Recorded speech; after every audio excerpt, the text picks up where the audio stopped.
and I am a student of history, Islamic history especially, was on the Prophet, or Prophet peace be upon him, the state of Madina, which he created.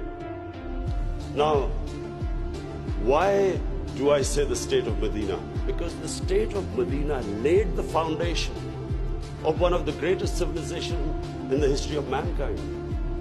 The principles that found the foundation of the state of Madina is what for the next 700 years was the greatest civilization on earth. And what were those principles? The state of Madina was founded on incredible principles of justice and humanity.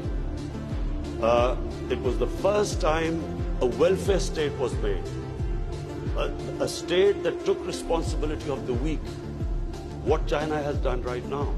That was the state of Madina, where first time a state took responsible for its poor, its weak, its orphans, its widows.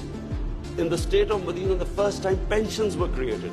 Old people were also, it was a humane state. And secondly, there was justice, rule of law.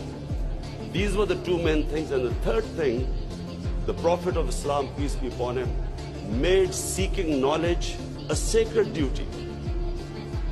The word was that even if you have to go to China to seek knowledge, you must. Those days going to China meant not coming back. So the emphasis on seeking knowledge. For the next 700 years, all top scientists were Muslims. And that was the state of Madina. It laid that foundation. And then the way minorities, other religious people were treated.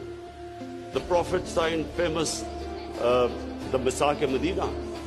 There's still a letter in St. Catherine's Church which was signed with the Christians that your places of worship will be, till the end of time, they will be protected by Muslims. Secondly, that no forcible conversions would be in Islam. Thirdly, the Prophet's last sermon, it is a charter of human rights. It's about how human beings are equal. So it was a humane state created, rule of law, emphasis on education, that led to the growth of Muslim civilization.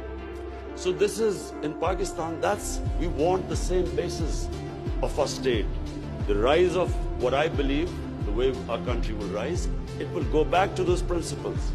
We must, number one, have rule of law, everyone equal before the law. State must be accountable. We must have a welfare state where the state must take responsibility of its poor people. Half our population is on the poverty line or just above, and about 25% are below the poverty line. The state must take responsibility. All policies of the state must be, like in China, how do we lift the people from the bottom?